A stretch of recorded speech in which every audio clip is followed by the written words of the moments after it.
Alors maintenant, on va tout simplement commencer à encoder notre liste d'articles. Donc pour ce faire, pour créer des nouveaux articles, on va toujours dans le menu Fiches, et ici on va aller dans le menu Articles. Vous avez une nouvelle fenêtre qui apparaît. C'est toujours la même chose, donc à chaque fois que vous allez devoir encoder une nouvelle référence d'un article, ce bouton là va se transformer en bouton créer. Pour l'instant il n'y a aucune liste d'articles, donc on va commencer à insérer la première référence qu'on a besoin, donc qui est le 17.05.201. Une fois que vous avez encodé cette référence là, vous pouvez cliquer sur le bouton créer. Donc vous reconnaissez un petit peu cette grande fenêtre, vous aviez une grande fenêtre comme ça quand vous avez créé un fournisseur. Ici c'est pour créer un article, donc les infos ne sont pas les mêmes, mais le principe reste toujours identique. Donc il va d'abord vous commencer à vous demander d'indiquer le libellé en français, néerlandais, anglais, allemand. Nous on va se contenter à chaque fois d'encoder simplement le libellé en français.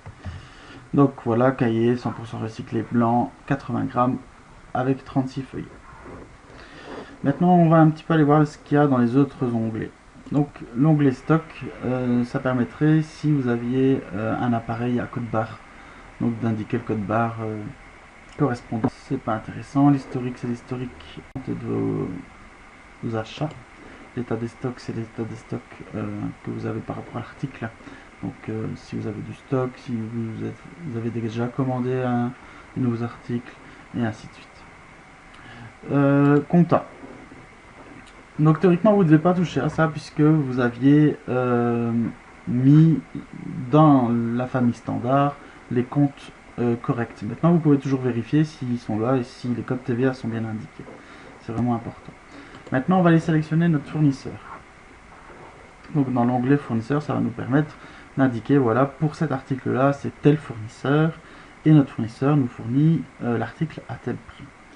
Donc pour ce faire, vous allez cliquer sur créer.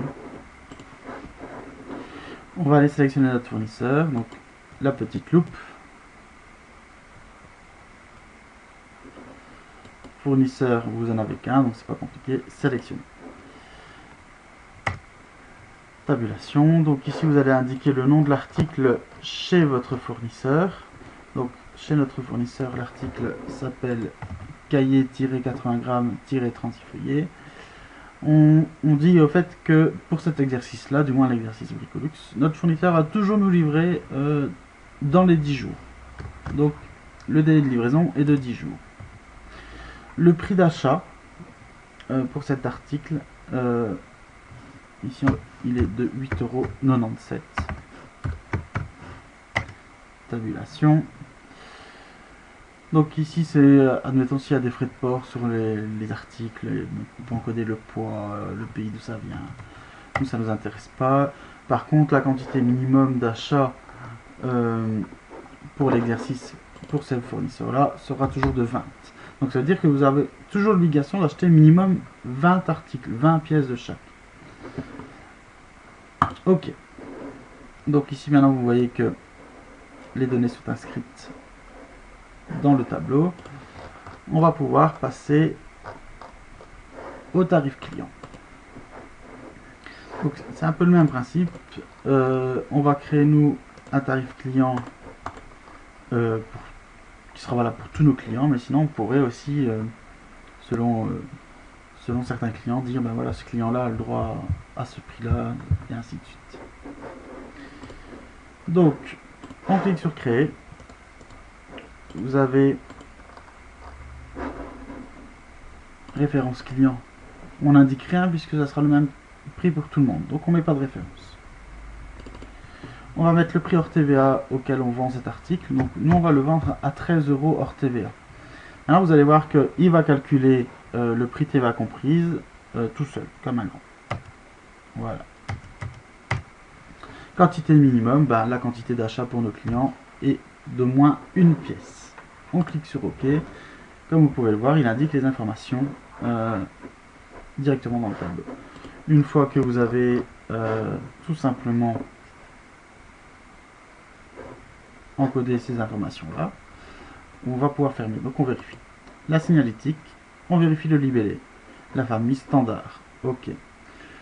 On vérifie nos comptes de TVA, s'ils sont corrects. Ensuite, on vérifie qu'on a bien encodé notre fournisseur, qu'il a bien 20 quantités, que le délai est toujours de 10 jours, notre prix d'achat. Et on vérifie si on a bien mis le tarif client. Si toutes ces informations-là sont mises dans cet écran-là, on va pouvoir fermer, à l'aide de la petite croix, cet article. Maintenant, on va vérifier si notre article a bien été enregistré. Donc on retourne, fiche, article. On voit que notre article il est là. On peut aller voir si toutes les infos sont là. Donc le libellé, la compta, le fournisseur, le client. Tout est là, tout est parfait. On peut fermer.